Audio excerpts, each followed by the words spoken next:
Hey guys, Joe and Austin from Get to Know here, geed up from the feet up, standing outside of Genesis Jiu-Jitsu here in beautiful Azle, Texas.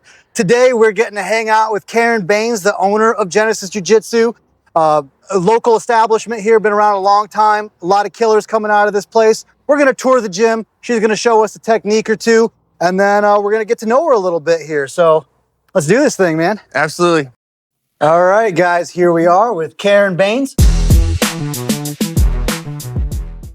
She's going to take us a tour around the gym. We're going to get to know her here a little bit about her background in martial arts, her involvement with the wrestling team, and then all the different classes we have available here. So first, let's take a look around the gym and see what we have. Karen? All right. Welcome to Genesis Jiu-Jitsu, Azle. So this is our main room right when you walk in. So we have, behind you, we have a whole wall of our accomplishments. When our athletes win a Master World PANS IBJJF tournament, I do a shadow box for them.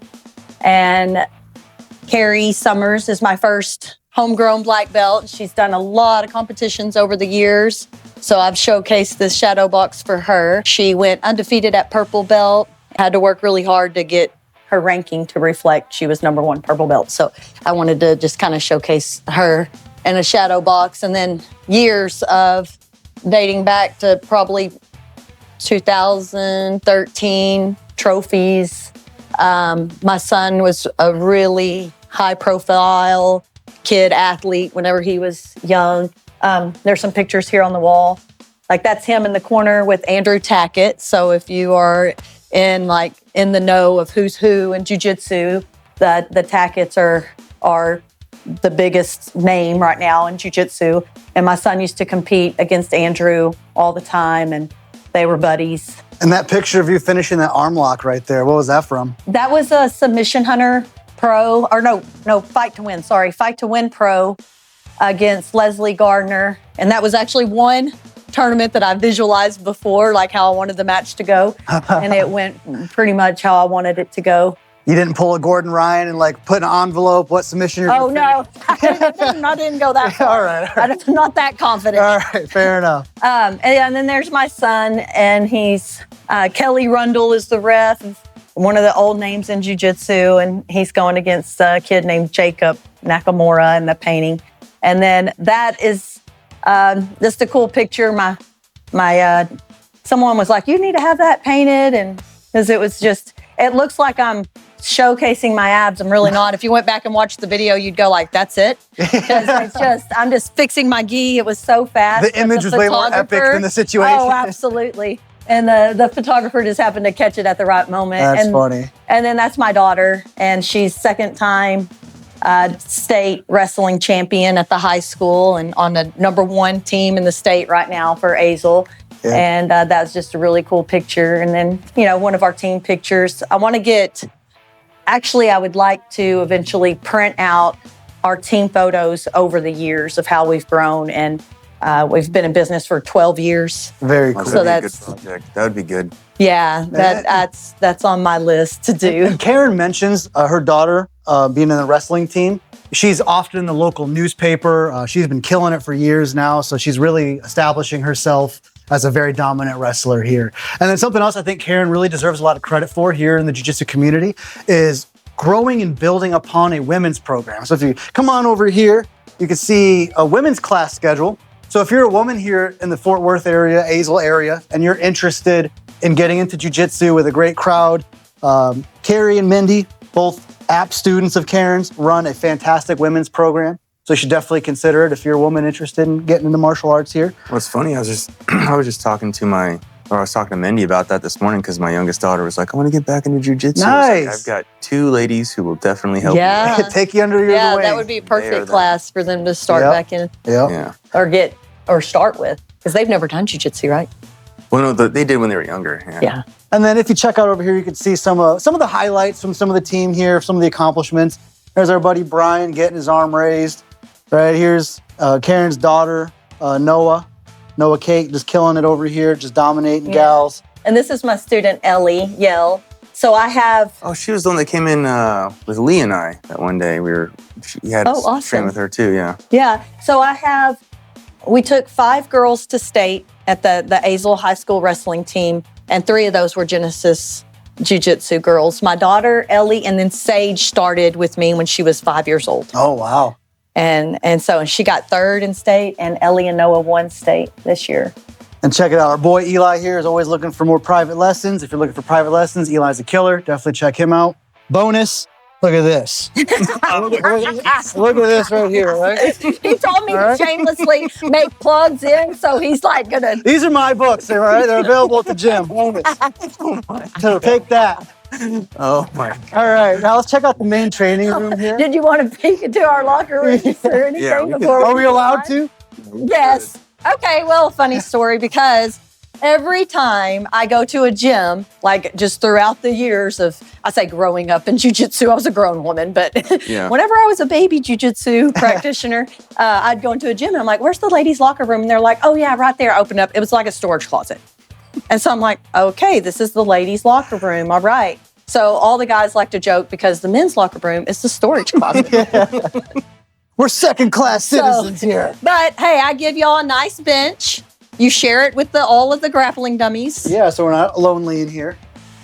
You know And what's there are wild? some I've of our- trained here for years. I don't think I've used this room. I maybe just show up once. dressed, leave relatively dressed. These are some of our fight posters and stuff.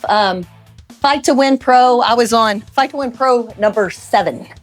So I'm old school. And You look I very think they're- serious in the picture. Oh yeah. No, I looked like a witch, but and that's the one they used. But yeah, we've had some good times over the years. So And it's worth noting that the gym here smells clean, feels clean, Yes. which is not always common in jiu-jitsu gyms. So sometimes you walk into a jiu-jitsu gym, it'll smell like a big old foot. Not the case here. So and then here's the women's locker room. It's still storage too, but maybe equipment. But we set up little stalls. They got for the stalls. Ladies, Yeah. changing You took the hot stalls. tubs out just for the podcast. Yeah. where's the spa? This is a fun picture here. This is like one of our old photos of the gym. I don't know if you can see that. That's my daughter. She's right there. No, she'll be one that you get to mention of in the podcast. Mason, Carrie is in here. Carrie's Oh, a really? blue belt. Holy cow. Carrie is a blue belt. Let's see who else we have. Oh, Eli should be in there. Let's look for Eli. Where is that Eli right there? No. Let's see. Oh, there's Lee Carson. Look at babyface Lee. This had to have been. Oh man, This had to have been like 9 years ago. that's funny. Oh, wow. And then this is Almost Coach a Burt. He's the decade. founder of Genesis, correct? Of the Yes. Genesis lineage. Yeah. Yeah. Which Austin here also started training under at one point. You got your blue belt? I got Oh my my goodness, purple belt. Got up Austin. to I purple have belt. videos on my phone of you and Albert showing a technique Really? Oh, really? and at River Oaks. That had to be a long time. Yeah. And then on to the main training room. This is where my class takes place in the mornings, Monday through Friday. We just finished up Friday morning positionals, probably one of the most popular classes for the mornings. And then here we have a ghost who haunts the mats, Anna Banana. Oh, yes. The best pound for pound fighter in the gym. Hello, Anna. Yes. And if you look up and around here, we're basically running out of space for all the medals. Too much winning going on Team Genesis here. So some of the championship belts, majority of those were won by my son when he was little. And he was just plagued with major knee injuries through teen years, took him out of grappling. He's about to graduate from the police academy though, and he's killing it in the grappling portion. I bet. He did his first red man yesterday, and the officer told him, they were trying to like cue him to throw strikes, but he's like, dude, I'm getting this job done. No strikes at all. I got this. I'm in Yeah. control. And he was able to, with retract the hand and arrest the guy. But they told him, you're probably going to go through your career and never throw a strike. They're like, your grappling's so good, you're going to be able to control people without throwing punches. So that's good. Maybe, hopefully, it'll keep him out of internal affairs. So, Keep the lawsuits away. yeah, but he won a lot of those belts. There's one up there that's kind of funny in the middle. That was an MMA fight that I had. I did MMA cage fighting when I first started.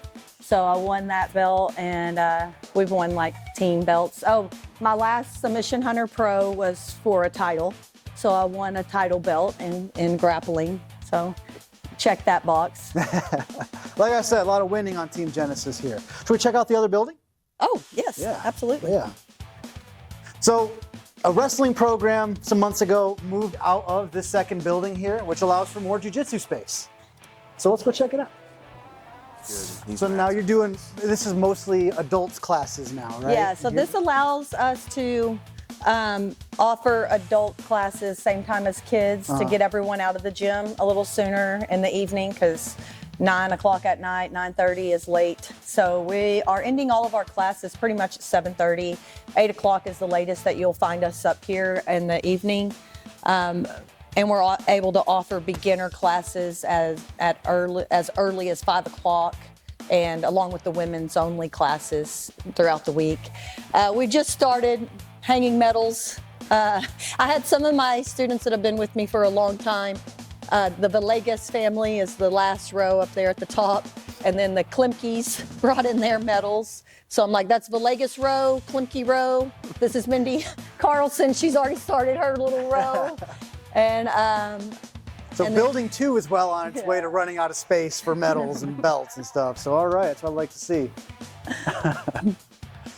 All right, shall we jump back into, let's move on and have Karen show us the technique here.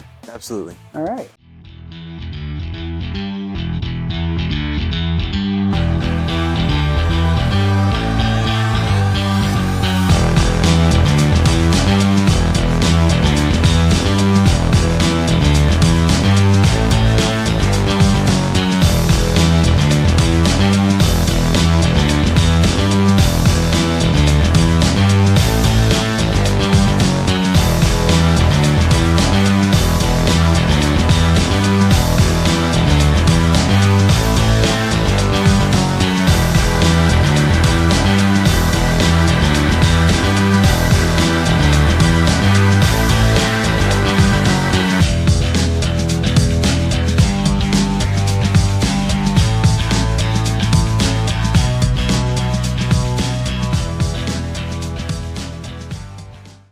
All right, so now we're gonna have Karen demonstrate a technique of hers on the legend Anna Banana herself here, the one who haunts the mats.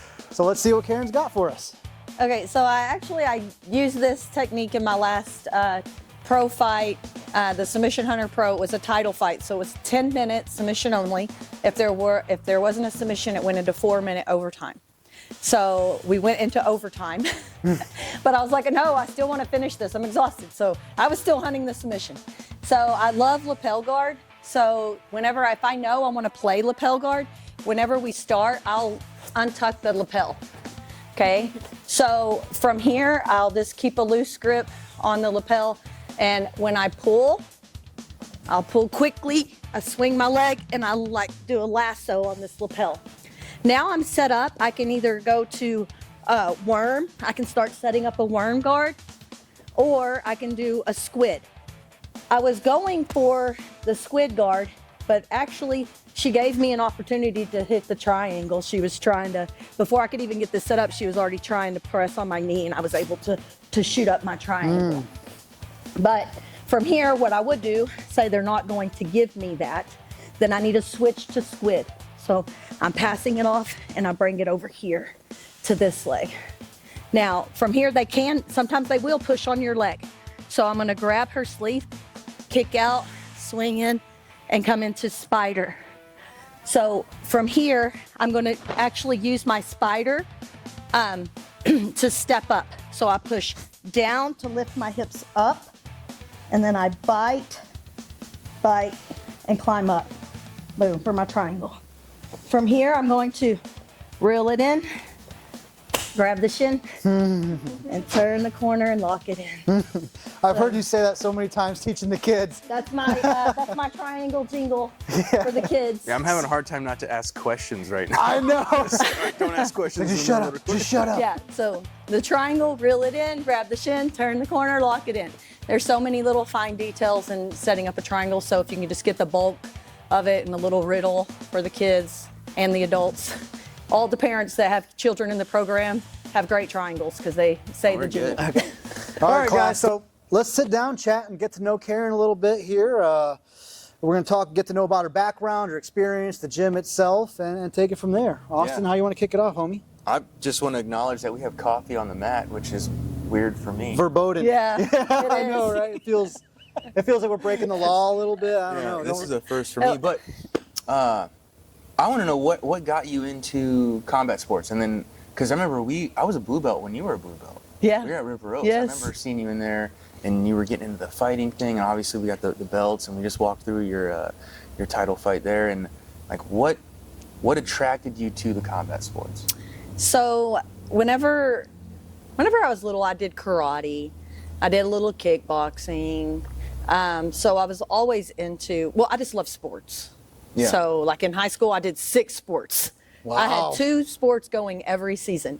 I was doing cross country, volleyball, basketball, powerlifting, track, and softball. So I always had 2 sports going. And I remember my mom was like, I just want you to get out of these sports. I'm like, no, Mom, I'm going to get a scholarship. Trust me, it's going to pay off. And then I ended up walking on to a team because I didn't get acknowledged in track because I just did all the fun things my senior year, Yeah. the relays and the field events. So I did walk on to Tarleton, and before the season started, I had earned a scholarship, and I was actually the MVP of the team my wow. freshman year because I placed the highest in conference and beat all the girls that were recruited for the 800. And I got second place at our conference You in did college. the worst track event. Yes. And you were good at it. Yeah, that was my best one. I really did the heptathlon, so 7 events, but out of my 7 events, the 800 was my best. Yeah. And so that's what I did. So I loved running and exercising, and my best friend in college was Kate Wright. She's from Azle, and we did adventure sport racing, and so we were the I don't want to date myself.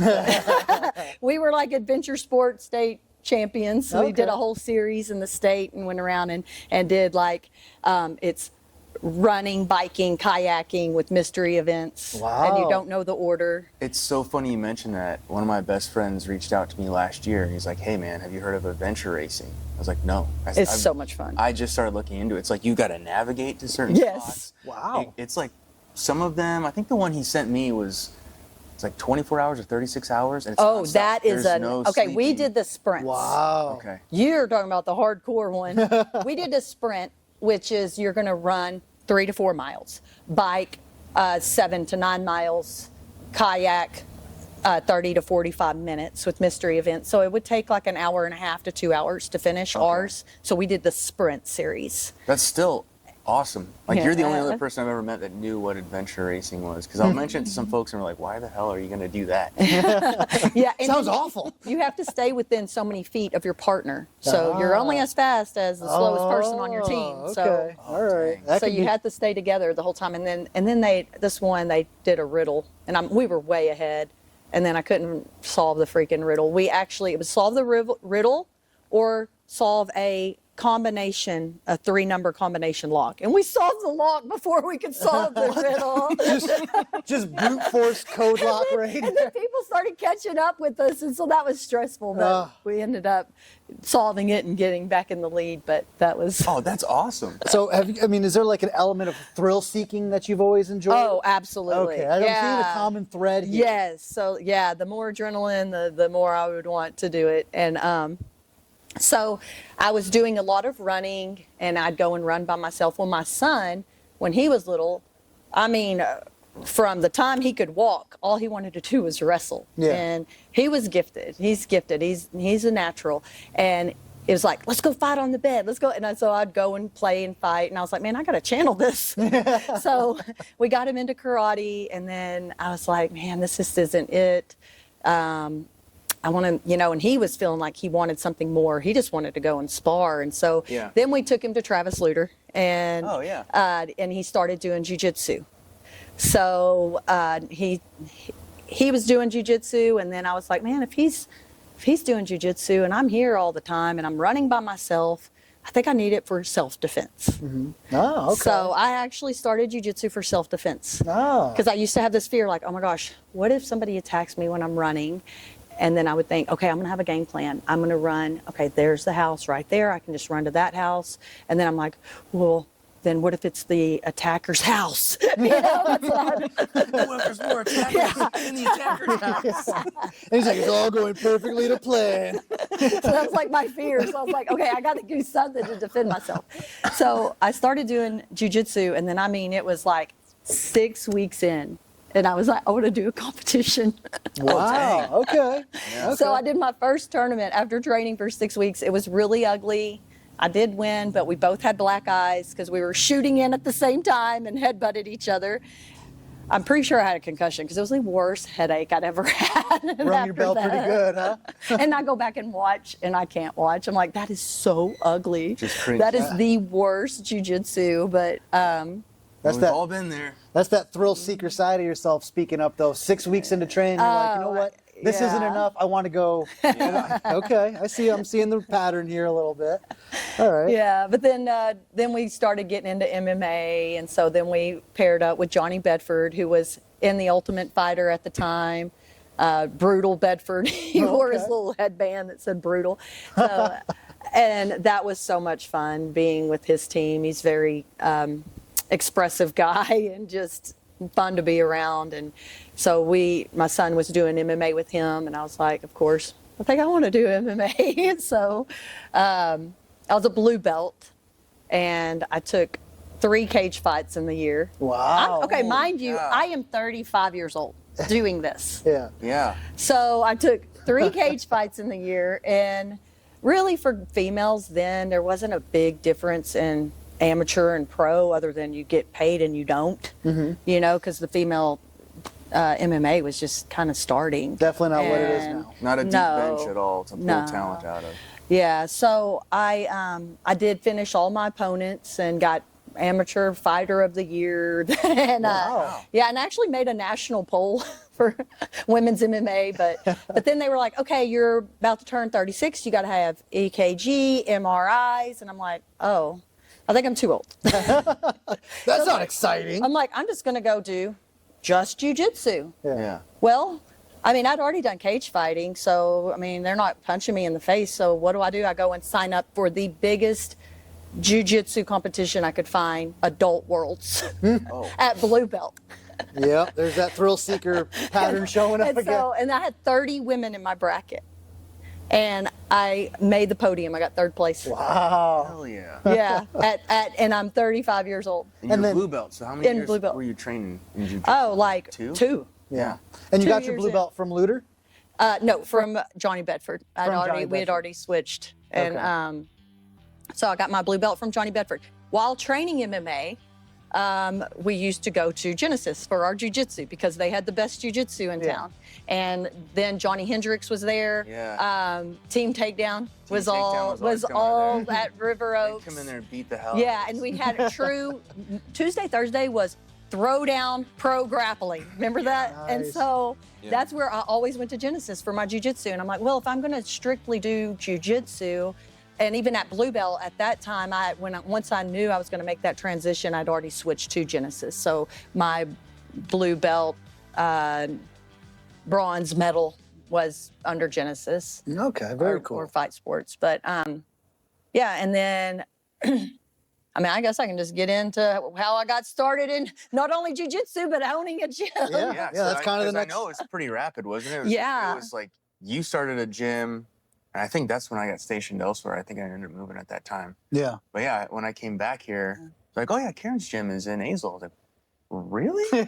Like, that's awesome. Yeah. But, yeah. So let's go down that route. So So not the path I would recommend or even be able to do for anybody Yeah. now. There's no way I would ever recommend a blue belt trying to start a gym. Yeah. But what happened is there's some things I can thank my ex-husband for, my 2 beautiful children, and having this gym.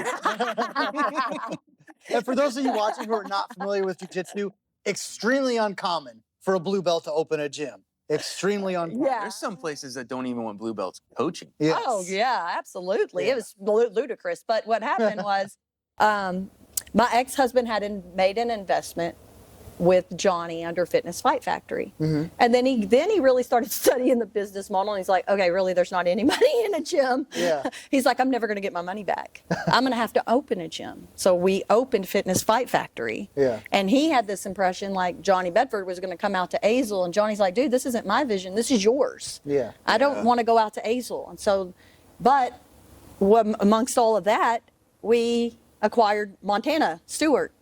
Comes in, and she was watching me do cage fighting, and she's like, I want to do this. Not only want to do this, I want to go into the UFC. And I was like, heck yeah, awesome. Let's get you in with Genesis.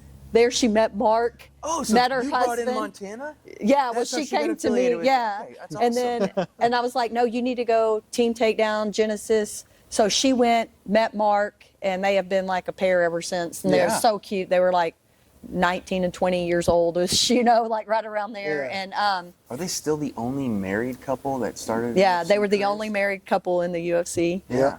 For those of you who aren't familiar with the UFC, Mark De La Rosa, Montana. They also own a gym right down the road here, De La Rosa MMA, Genesis background as well. So Yeah. it's Yeah, it's kind and of a they're- big overarching family there. Yeah, and then their daughter too is on our state wrestling team, undefeated as a freshman, just killer, Imagine that. amazing. She grew up on the mat. So, but so my ex was like, okay, we're going to open a Fitness Fight Factory. So when we first opened, it was actually 13 years ago, but my ex was the one that kind of started that, and I'm like, okay, this is crazy, but whatever. I'm here. I was a school teacher.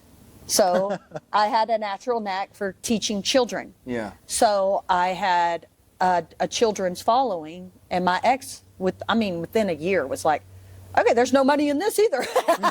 This is, Didn't he's want to like, put the time in, didn't want to put the groundwork in. Solve Yeah. the Rubik's Cube a little bit to make it work. and really you are doing your hobby, and when you break it down, it's a sacrifice. Well, Yeah. with any business, your first 3 years is going to be a major sacrifice. Yep. So yeah, he was like, hey, I'm out. I'm going to go do marketing. And I was like, look, I'm going to let this, I already have students here, children that are wanting to learn from me.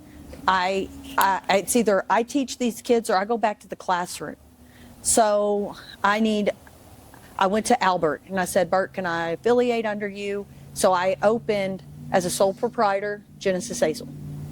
And I opened and I moved the gym on Main Street. By that time, my marriage was dissolving and everything. So I was a single mom having my gym. That was my job. Yeah. So And this gym was originally on Main Street in Azle. yes, I didn't so know it was that. on Main Street for 1 year next to Red's at that. Burger joint? Yeah. It was the Prosperity Health Same. Clinic was my gym. Prosperity Health Clinic. Ah, okay. So yeah, next to Red's. Oh man, that would have been dangerous for me. Yeah. I would, Yeah, they sponsored our gym because we sent so many kids there eating French fries and drinking soda while they waited for their parents. Nice. Good move. Good move. That's a great place. Yeah. I love that place. We go there. We take our team members from Rise and Clean there probably a few times a year. It's like our group meal, and they'll let us go up in their dining area and Yeah. just use it for our company. So, Yeah, the little room upstairs. Yeah, they're very nice. They're very nice people. Great food. Yes. Long-term sponsor, Red's Burgers.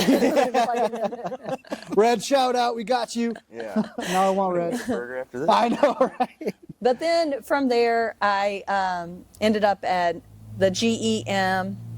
Actually, from there, I went to the Gym X for just a brief period of time, and that didn't work out. It was it was in the middle of like really dissolving my divorce and everything, so it just did not work out. There's a lot of drama at that time, very stressful.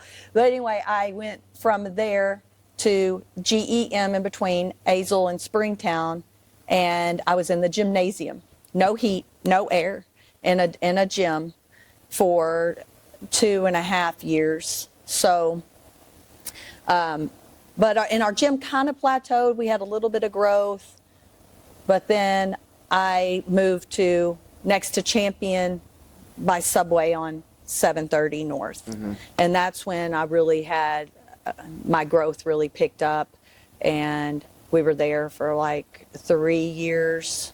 And then I had the opportunity, met my husband, his family helped me get this place, and so here we are, and it's been, wow, almost 6 years Time flies and you're having Yeah. during fun, huh? COVID.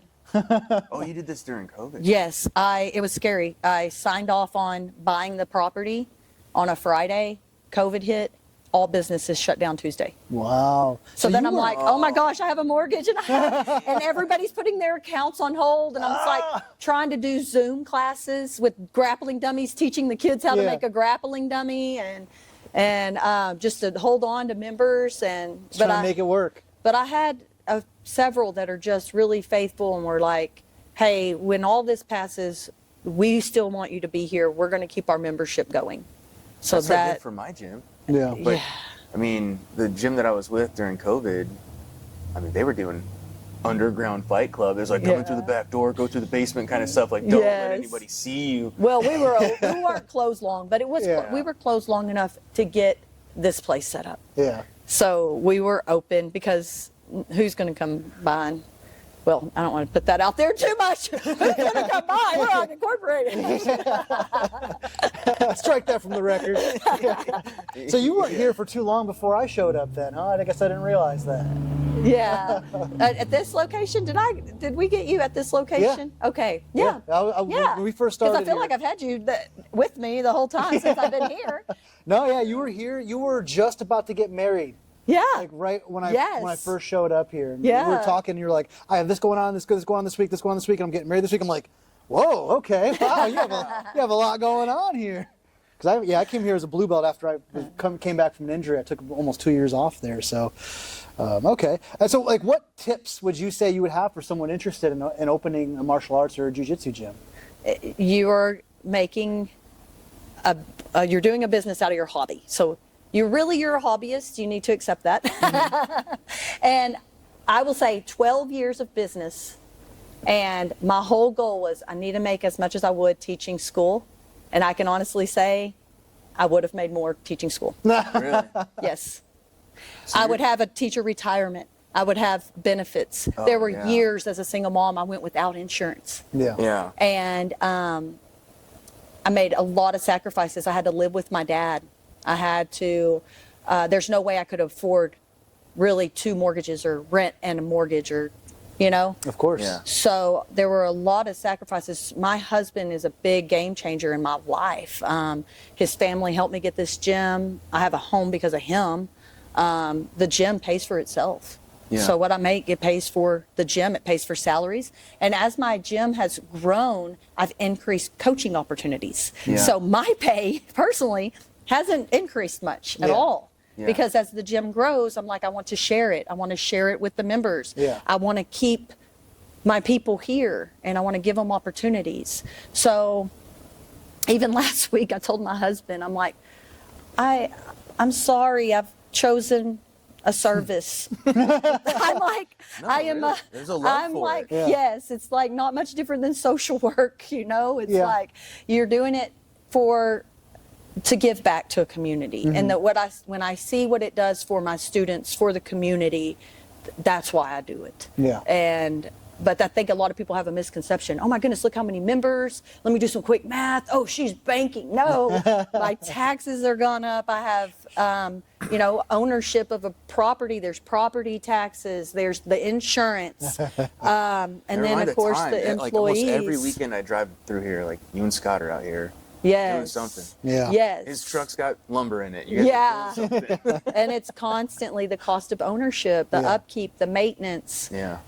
So it is, but it's a passion. So if you're doing this, it's because it's your hobby, it's your lifestyle. Yeah. And I have noticed, I just look at multiple gyms and multiple owners and the people I would consider successful. Travis Luter got in right at the cusp whenever it was not as popular. So his gym got really established, solid base, but he lived in his gym for a while.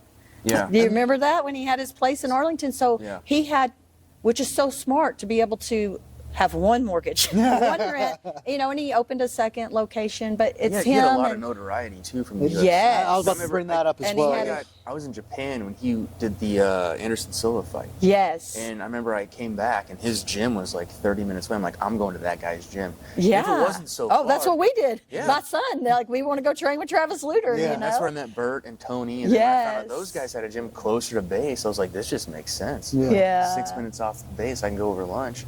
But yeah, I mean, that gym at Luter's was good. I met a lot of good people there. Yeah, the first gym I trained at, Peak Performance, with Juan Tatum and them, Yeah. Paul Halmy, they came up under Luter's Yeah, all lineage branch as well. from Luter. Yeah, so it's like he's a different time, day, and age, but he's established, you know. Mm-hmm. But there are so many gyms popping up all over. I mean, we have like 5 places to train here in Azle area now, you know. Yeah. But if you look at who stood the test of time, a lot of them have had other jobs, other businesses, or their spouse has a successful. Bert made a lot of sacrifices, put Natalie through medical school. Now he can kind of relax a little because his wife's a doctor. Yeah. You Just know. put the time in. Yeah. Yes. Or it is a husband-wife team. They make tons of sacrifices, run all the schedule, and it is their lifestyle. Yeah. They don't have any other life outside of jiu-jitsu, which is fine. That works for them. Sounds cool to me. Yeah. You know, for me, I'm happy to have it built up to where I can pay some coaches, and my husband has a professional job that we get to go play and do things, Yeah. you know, because I do like to go hunting and fishing with him and have a life outside of jiu-jitsu too. You know, I love jiu-jitsu, and for many years it was my life, and it's what got me through that single phase of my life, kept me focused, kept me grounded. I raised my children in the gym, which has been phenomenal. My daughter's now multi-time state wrestling champion. My son's going into a field where he can actually use his experience and his career, you know, so it's been great, you know, but it is a sacrifice. And And you mentioned, as we've all seen, the influx of jiu-jitsu gyms here in the Azle area alone, not to mention surrounding cities. How would you express the identity of Genesis, or how does it stand out compared to the others, in your opinion? Yeah, so it's like a gym to me is, first of all, it's kind of like different churches. Yeah. You know, you are serving your community, and you will have a different vibe at every church. And you go in, you fit in, get in where you fit in, where it feels like home, it feels like family. And here we are very much a family-oriented gym. I started, you know, being a female myself, attracted a lot of females, a lot of children. So now, a lot of my leadership in the gym are females, and what were children are now kids. adults, you know, and so that is really cool. So we're just a well-represented family vibe that's happened organically. That it's just the nature of what I once saw as maybe something I struggled with, being a female and attracting the biggest market is men in combat sports. Of course. Yeah. And they're not a lot of them wanted to come train with the female, so I attracted the lesser percentage of what's out there, the children, the women, which is odd. Now I've attracted men. Now I have male leaders in the gym that attract more men. So whereas most gyms don't have a heavy population of women and teens, I have a big number along with men. Yeah. So it's kind of made my gym very well represented. Yeah. And then I have Carrie and Mindy, who have really carried the torch with promoting women and keeping that going. Like, let's have a strong women's program, because I do want more male leadership too in my gym. So, but I still have the female side represented. So, Yeah. And I would say that, as she mentioned, a lot of gyms have different vibes, styles, attract different types. I would say what I like about Genesis, because you'll see gyms that are super competition focused, or just very laid back, chill, having a good time, not training very hard, or super self-defense, combatives focused. All cool, different strokes for different folks. I like that Genesis has a variety, right? You will find people here who are chills, trying to have a good time before or after work. You saw all the medals and belts. There's people here who take competition very seriously. Personally, I tend to teach a lot lot of the self-defense, smashing folks kind of stuff. So you can get a wide variety of styles here at Genesis while also being very family friendly, because we have folks who come in and just like, this morning, just like other mornings, we'll have people bring their kids in, their spouses. So we'll get a full family literally on the mats training together. Yeah. Cameron come bring Stryker in sometimes. Just had Brian bring his kids in and all of them on the mats at the same time. So we have a great blend of different styles. So there's, something on the menu for all different types here at Genesis. It's worth mentioning too, like, you mentioned Carrie and Mindy. They've got Unbreakable Jiu-Jitsu, and that's women only. I mean, I think I mentioned it earlier when we did the tour. Like, I want my daughter to get involved with them. Yes. That's like, I know those two. I trust them. Yes. Like, yep, that's who my daughter needs to go train with. So there's options, because it is intimidating for a young woman or any woman really to come into a gym and there's dudes bigger than us. Like, we're sweaty, we stink. Yeah. Well, you stink. Well, and for a dad to send his daughter into a camp to go train. Yeah. Yeah, so that's where I'd be at. That would be, I'd be like, who are these guys? If she said that, oh, hey, I'm going to go to X gym, like, who are these guys? I'm going to do my research for her. But the access you have under the Genesis flag in the local area, if you're in the River Oaks area, you can go probably train at Burt's. And those people, we all know each other. You have access to so many other gyms and so many other like niche jiu-jitsu folks, whether it's women only with Unbreakable Jiu-Jitsu or go to the River Oaks, or like we said, the De La Rosa gym up the road here. Like, there's so many people who are affiliated under this Genesis flag that you have access to in this area. Yeah.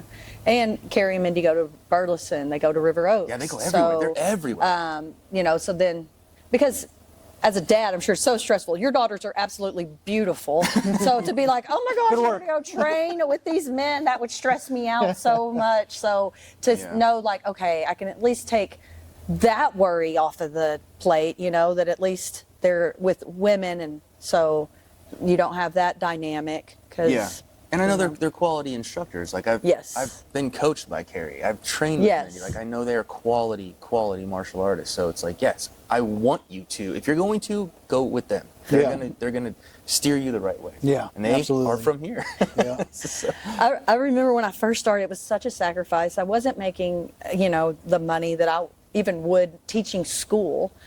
And my sister, the oldest sister, the mother hen, used to always tell me, Karen, you have a bachelor's degree. You are a teacher. You're not even using your degree. And I'm like, oh, I am. I am using my degree. And I will say, I kind of wish I would have had something like a business portion. If I would have known I was going to be a business owner in my education, that would have been nice. But I am completely utilizing my teaching degree in the sense that I've built my whole gym around what I learned from teaching children. And especially being an early childhood educator is very big on individualized learning. So in the gym, I like everybody learns differently. Everybody's here for a different purpose. So I like trying to offer a variety. Like, we have 6 different kids classes. So you have homeschool, We Warriors, little preschoolers, fundamental, then the younger kids, older kids, competition kids. So no matter what their goal is, I have a class for them. And then now, along with the adults, you're doing jiu-jitsu for self-defense. A lot of our police officers, I send to Joe because he's more self-defense. Yeah. If you want more sport jiu-jitsu, then you go to me and Eli and Carrie, and Tom. Yeah, Tom's in a the beast. evening. Tom's Yes. a monster. Yeah, Tom's a beast. Yeah. So we have, and then now we started doing adult fundamental classes. And Brian White is excellent coach for that, you know. Yeah. So we have different varieties for, like you said, learning styles. Yeah. And a lot of that comes from my education background, like how do people learn and what do I need to offer them to make it welcoming for all. And from the perspective of your education background, where do you see a lot of martial arts and jiu-jitsu gyms going wrong dealing with kids? I think a lot of people are like, a lot of fighters are like, I'm good at martial arts. I want to own a gym. I want to make my hobby my career.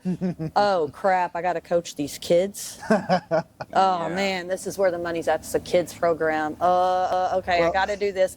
Then they are not trained and they mishandle the children. They scream at them, cuss at them, or motivate them through things like, what were you thinking? That's, and then using this terminology that's rough with them that That's not how children learn, and that's not a welcoming environment for children. Yeah. So, but they're doing their hobby. Yeah. So, but that's part of it. But, so just because you're a good competitor doesn't mean you're going to be a good coach. I agree. So, I mean, that's kind of just a fact in all business types in general I've seen over the years. So just because you're good at plumbing doesn't mean you can successfully run a plumbing business. Just because you're good at roofing doesn't mean you'll successfully run a roofing business, because there's a whole back end set of skills that need to be, like from business skills, accounting, sales, all this stuff. Just because you know the trade itself doesn't necessarily mean you're just going to be guaranteed success.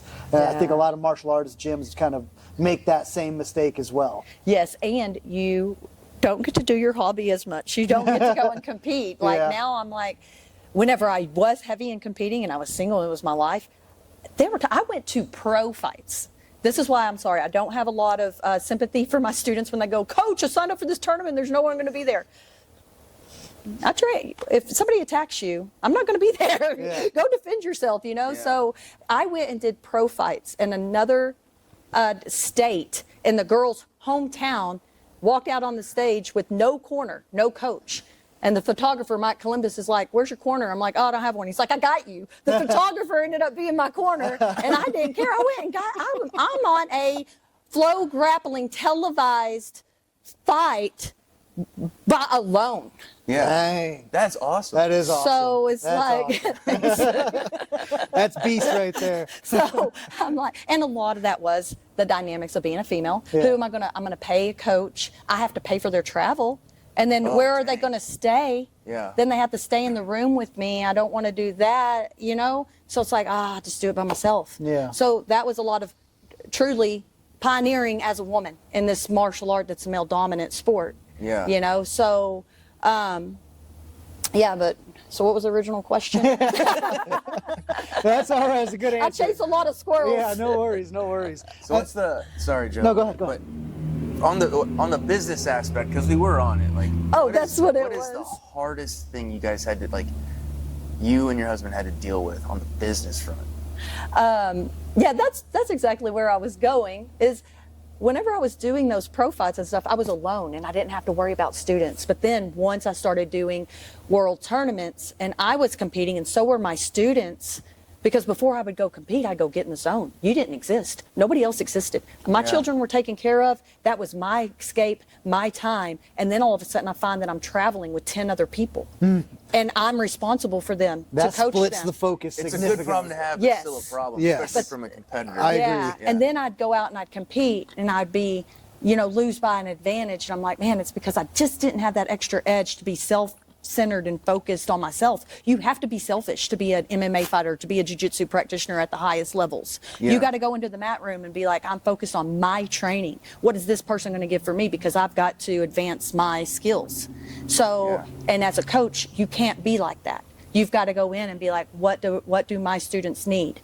Oh, I'm not going to roll today because we're even number in class, and I would make it odd. So I would I would be giving up somebody else's role. So I'm going to step back, monitor the mat, and let everybody else train. Yeah, I see Joe do that, but I'm in the background. I'm like, good. He doesn't need to practice. He doesn't need to practice anymore. Oh, no. I'm going to take these. I tried to be selfish. Sometimes I'm like, does anybody not want to sit out? Guys, I'll take one. You tired? You look tired. You can. I'll take it. I think your phone's ringing. But yeah, I definitely get that. Sometimes I'm the odd man out. I'm like, that's okay. That's okay, I guess. But back to me and my husband, I think the hardest part of running the gym was the sacrifice up front, especially when I was doing it alone. Now that I have my husband, it helps so much. He is like my maintenance man. And he's here. And and he does a lot for overseeing the gym and helping me. So that helps. But then it's like the dynamic, he feels like he has to train. He's a police officer, and we met at the police academy. That's a funny story. It is a funny story. Tell that story. Okay. Tell that story. So, have you heard this? No. So funny. I enjoy this one. Okay, so you have to know my husband. He was like special response teams, specialized units. He has been in specialized units since he started. He was in patrol a very little bit of time, never wrote speeding tickets. was always looking at, okay, what's the biggest thing that we're hunting right now? There's robbers out. I'm going to go hunt them. Yeah. Like he was always doing like real crime. So it wasn't long that the zero tolerance team scooped him up in Northside. And back then it was zero tolerance. Now that's too harsh. Can't call it zero tolerance. That sounds mean and intolerable of crime. Yeah. So Tolerate crime. Intolerant. So then it switched to special response team. But he's done all specialized units from ZT to special response team. Crimes against children, that was hard. He's worked a little in internal affairs, crisis intervention team, narcotics, and now he's a fugitive sergeant. So he's got his U.S. Marshal credentials, and he he arrests murderers every week. That's his job now. Dude's a regular stud. Yeah, so he is like, a little bit hard. And he was telling Tig, which is one of our black belts that runs the grappling portion of the police academy. I have not heard of Tig in a while. I haven't seen Tig in years. Anyway, I'm sorry. Tig's We're going to get him on awesome. the show. Yeah, he's a good dude. Tig too, is so man. much fun. And so he went to Tig and he's like, what are y'all teaching these guys? I mean, we're having to come up against like MMA fighters now. Like there's people in the streets that are trained and better than we are. Like, what are your tactics? What are you doing? And so Tig was like, So he calls up me and Albert, and he's like, hey, I want you and Karen to come do a seminar here at the police academy. And so I was like, oh, cool, and I was just so thrilled because for years, my whole childhood, I wanted to be a police officer. I thought, and then it wasn't until I was like, man, I really want a family, and I switched to teaching school. Yeah. But I mean, I was even on the Police Explorers program. I was a lieutenant in high school. Like I thought I was going to be. So I'm like, oh, I get to go train with police officers. Heck yeah, awesome. So we get there, and there's like 40 police officers. Scott's one of them, and they're like, okay, we just need someone to restrain Karen. Just hold her down. She's a 120-pound female.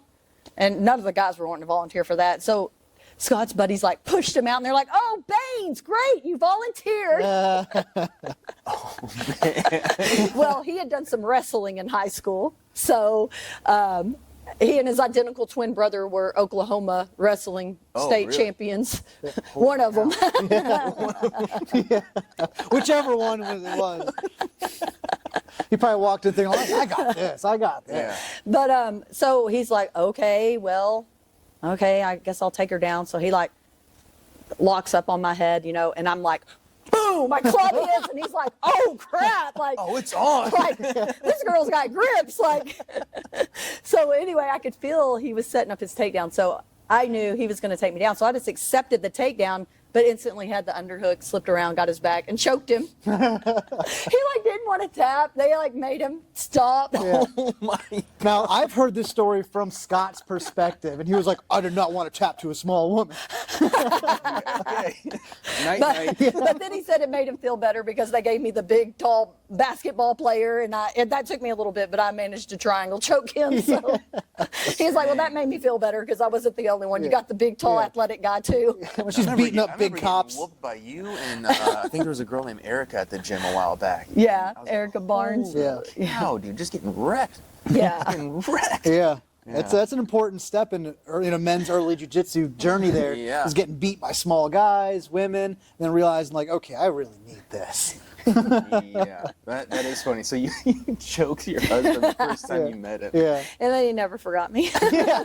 That's a way to leave an impression there. That's funny. But so we opened the gym, this location, and got married. He's like, man, I really need to train. Like, how am I going to own a jiu-jitsu gym and I'm not even training? So he gets on the mat day one, here we take a picture together, and he's in his white belt, I'm in my black belt. He's like, man, this is so backwards. Were you like, you're going to marry me or I'm going to choke you? No, he managed to stick with it. He got his blue belt, and then he switched to fugitive, and his schedule's taken him away from us. Yeah. But our schedules actually work out. There's so many parallels in what we do that there's a lot we could talk about when we get home. There's just a lot of the same leadership and combat, sport, live combat, leading troops, you know. So there's a lot that we can discuss, and our universe is like parallel our work situations, work lives.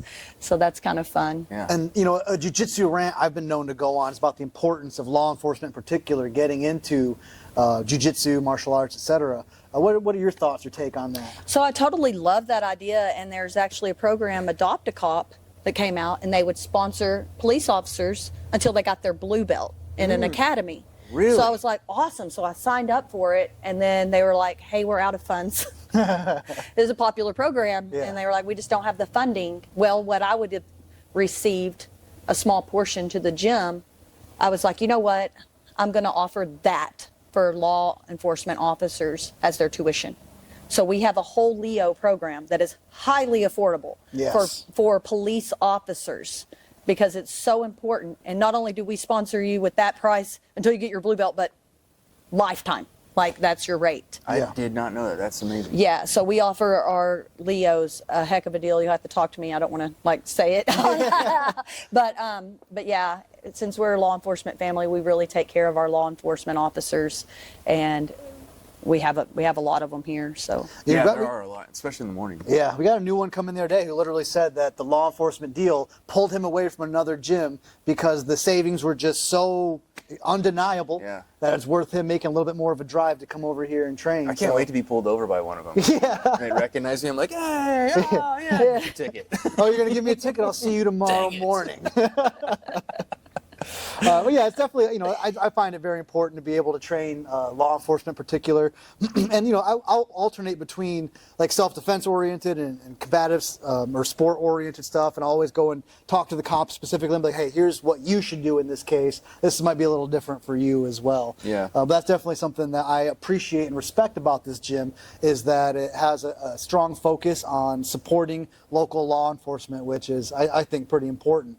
You know, for all players involved, the people on the receiving end, you know, suspects, so to speak, and the law enforcement themselves, everybody is less likely to get hurt when a situation is a little more in control. Escalation of force. Yeah. You don't need to do anything drastic if you have everything in control. I think a lot of unnecessary weapon drawings occur from police officers not feeling confident in the moment. They don't feel like they can go hands-on and restrain someone effectively, so they shakily pull out a pistol or a taser or something and unnecessarily escalate, when, you know, some jiu-jitsu would probably solve the case there. Yeah. And just blue belt level jiu-jitsu. Yeah. You know, especially blue belt level of jiu-jitsu from this gym. Yeah. Some of our blue belts here are animals, man. Yes. Holy cow, Yeah, we don't promote too quick. Make sure they earn it. Yeah. But yeah, my son, though, who grew up on the mats, is now at the Fort Worth Police Academy. So he had his first Red Man, where they give them live scenarios and put them underneath the threat, and they have to use force. Yeah. But his threat level, whereas a lot of people's threat level was like high, like, oh my goodness, they're threatening me. I need to throw strikes. I need to defend myself. He was super calm. Yeah. And just like, okay, it's not a threat. Like, it's not a threat, you know? And he was able to do a really nice takedown right away. He actually spun the guy's headgear around on his face. Nice. And then the guy was like not letting him have his arms, you know? And it does help that his dad now is a police officer, so he can, he knows how to like properly handle people. They talk about it a lot. Yeah. So his scenario went really great, and they actually were like trying to increase his threat level, so he will throw strikes to get them to pull their arm out or to retract the arm. But he was just like, no, man, I got this. I'm just going to inch it. I got it. Yeah. 1 inch at a time. I'm pulling this arm out, you know, and he got it. And they were like, well, you know what? You may go through your entire career with never throwing a strike because of your grappling so good. Yeah. So that is what it does for police officers. It looks better in the public eye. Yes. Police officers are under so much scrutiny, and people gaslight, and then they turn their cameras on right when the officer is responding to what they didn't show them the 10 minutes prior, when they were getting spit on their face and terrible things being said to them. and they wait until the police officers react, and then they're like, look at this police officer, he's overreacting, this is unnecessary use of force, and play victim. Yes. So policing is a very tough job right now. For sure. But having the ability to restrain someone without hurting them, that is vital, right? Because you punch someone in the face, they're getting hurt, maybe you're getting hurt, but knowing how to take someone to the ground without hurting them, restrain them, control them, I mean, that's good for a civilian, that's good for law enforcement. Yeah, and not letting their words get you worked up. Yeah. When jiu-jitsu, they're not physically going to do anything to me. Yes, they could, but you at least have confidence that you can defend yourself. Yeah. Then you're less likely to get worked up by their words and the gaslighting. And I would say that, your initial phase in jiu-jitsu, like you get used to being smashed, you get that adrenaline dump, you get used to dealing with that level of stress. So, you find yourself getting worked up less in tense situations. You're comfortable getting touched. Yeah. That's what's like one of the bigger barriers people have when they start jiu-jitsu, especially older guys, is getting touched like that. Like, you are close. Like, it's not an intimate thing at all, but it's like people are touching you, people are on you, they've got their knees on you, the elbows, like all these weird positions. Pushing your face. They're giving you the mush, and you get over all that. It's like, Well, and like Joe said, the police officers sometimes take it personal when they get submitted, because it is personal for them, because they're not coming in here for sport. These are life scenarios for them. So when they're getting submitted, it's like a reality check. That could happen to me on the street. But the thing is when they train in here, the average criminal isn't disciplined enough to do jiu-jitsu. So, move number one's working. And just learning to go the distance, learning to dig deep. Most people are, they have 30 seconds maybe of intensity before they're gassed out. Whereas if we're doing round after round of 6-minute rounds, you're just going the distance is just part of your day to day. And there's something to be said for that as well. Yeah, definitely beneficial for any Leo out there. Learn how to grapple, learn how to control people. Yeah. So if you're law enforcement here in the Azle, Springtown, Lake Worth, Fort Worth area, Weatherford, definitely recommend checking out Karen's operation here. And then for the future of Genesis, what's on your mind? Anything you want to add, grow, change, do? This is just continue to let it organically grow and develop as it's developing.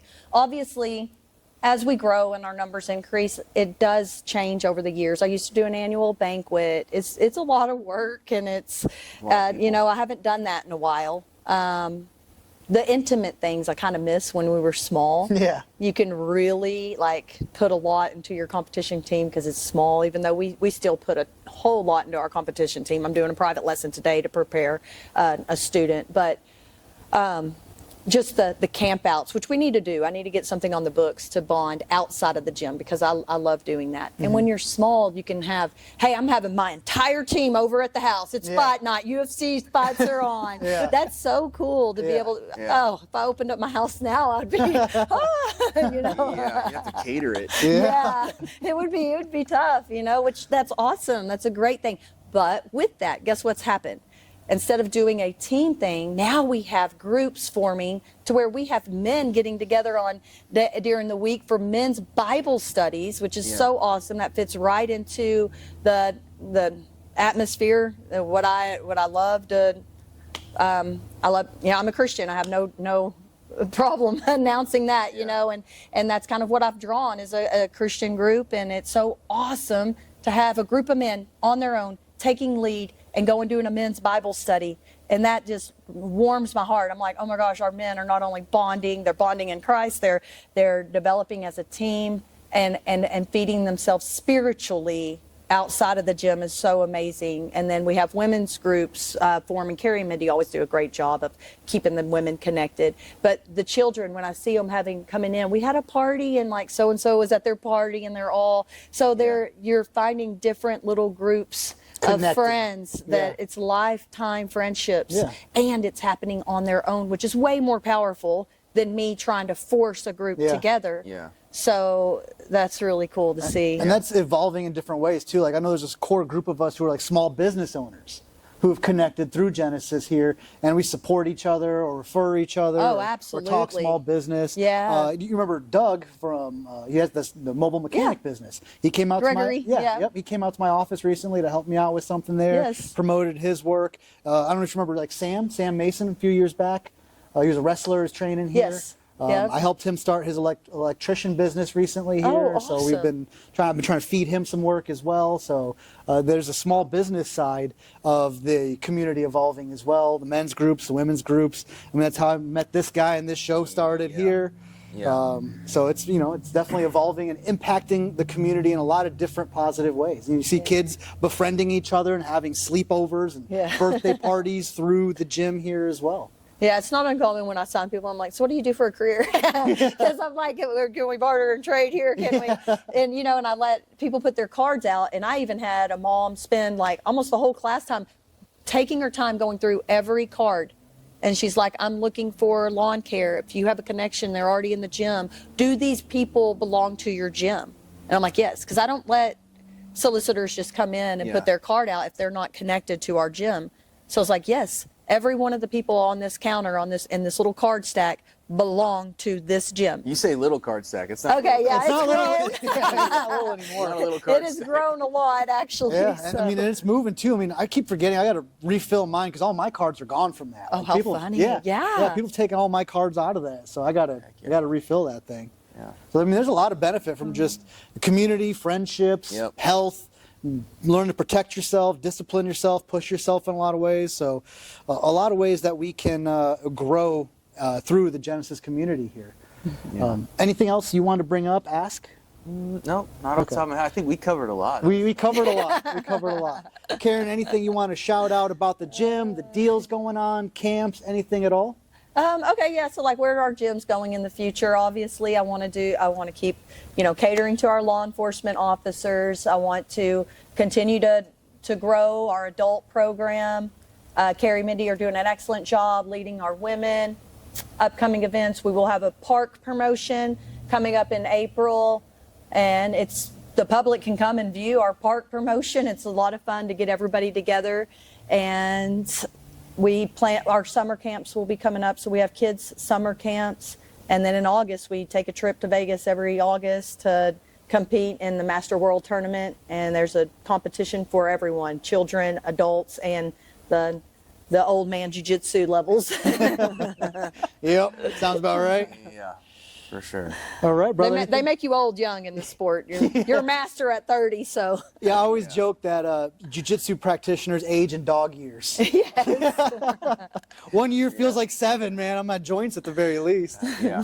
Gotta stay flexible. Yeah, but you guys, I appreciate y'all. Y'all have done an excellent job. I appreciate you helping me with being able to really teach the law enforcement officers. There are a lot of, I love our men. The men that come in here, they are very humble. They have no problem. They're open to learning from me, from Carrie, to women. But it's also a humble personality. Yeah. So it kind of works because if they have a problem with that, then it's kind of like, okay, it's probably not the gym for you. So our vibe is really good. Yeah. But I love that I have you guys too to help cater to that. Just like women like to learn from women, a lot of men prefer to learn from men because it is awkward for them, especially when they first start, to be like, how do I roll with the woman? Yeah. And that takes a lot of time and years on the mat to feel comfortable with, okay, this lady can really choke me out if I don't. I better use some technique, but I can't use full strength. I don't want to hurt her, So it's kind of an awkward balance. Yeah. So it does help to have other men on the mat.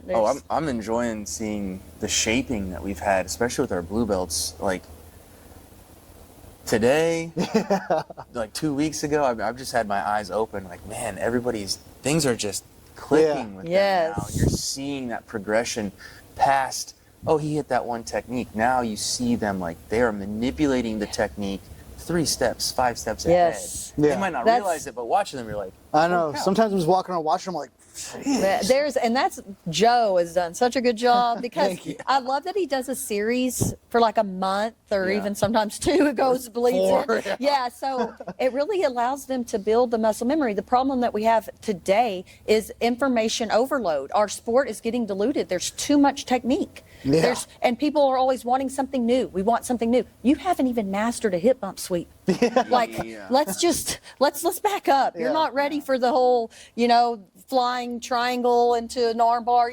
Let's just back it up and let's do fundamentals, because that's what wins. And that's what we're missing. And whenever they're able to really drill one technique 1,000 times over 2 months, it's going to be, a lot better than drilling multiple techniques once. Yeah, I mean, we spent almost 3 months doing Kesagatame for a while there. Yeah. Just Dude, Kesagatame. and that, man, I feel solid in that position. Yeah, me I'll too. tell you, when you're talking about me coming in doing situationals, I'm like, oh, don't start me in case of Gatami. Everybody's going to submit me. It's so funny because this morning we were like, all right, start case of Gatami. And Brian's like, Anna. Yeah, watching some of these guys Kesagatame, I'm like, my goodness, I don't want that. Like, who showed you that? My No, and everyone's case Gatami is so good. And I was like, what the hell, man? 2 months ago, I was able to get out of this easy. And Yeah. these guys are giving me the business. Yeah, that's good. Well, no, excellent discussion, Karen. And Joe and I both, we love this gym. Yeah. We love the people. What you've created here is a really, really good thing. And to hear the story, finally, first person, is I'm nothing short of impressed. And Yeah. very proud to be Yep. here. And we want to represent this gym the best way we can. I absolutely love the crew here. Yeah. Love the crew here. So Yeah, we- you have something you should be very, very proud of. I agree. thank A lot, you. lot of respect for what you've built here, and just trying to contribute as much as I can, however I can. Yeah. And as a long term, the future, it's kind of cool. I don't know if we'll see what my children want to do. I'm never making them run the gym, but this is a community. This is like a church, and I have no doubt that whoever is running this gym 30 years from now will be the legacy of all of us. We have children that are up and coming and that are going to be the next leaders in this gym. They already are, and my teens are now coming in, helping kids classes and going in and submitting the adults. So I've seen there's it. some I mean, killer I have kids. children Oh my that have been with me for 10 years, Yeah. that are phenomenal. Yeah, So the next generation's looking dangerous. yeah, so it's kind of cool that we will own this facility. This will always be Genesis, and we're leaving a legacy. And that'd be so cool. I hope to be on the mats 10, 15 years from now, because I want to teach my grandkids, That would be awesome. Yeah. to have grandchildren on this mat. And my son's already made sure that I retired his gi for his child, I guess. I used to Wow. recycle the gis back into, to our used gi program. And he walks in and he sees a kid wearing his gi whenever he was little. And he's like, Mom, you didn't retire my gi? Like, he was just shocked that I let another kid wear his gi. And I was like, oh, son, I didn't know it was so sentimental. So it is bagged up, sealed. And it's retired until I guess I get a grandkid. Got to be vacuum sealed, put up in a shadow box. I mean, some spotlights pointed at Dryer it. sheet in there. With Yeah. seal. Cleaning the glass daily. Yeah, so it'll be a lot of fun, and I know it's gonna be here for years and morph and develop into what it's gonna be. Awesome. Well, we're definitely excited to continue to evolve the project here. If you guys, again, Azle, Springtown, Lake Worth, Weatherford, Fort Worth area, you want to check it out, come check out Karen's Genesis Jiu-Jitsu. Bonus, you can come wrestle around with Austin and I here in the mornings if you're up for it. Yeah. Anything else from either of you two? Nope. All right, feeling pretty good? All right, guys. We'll catch you on the next one. See ya. See ya.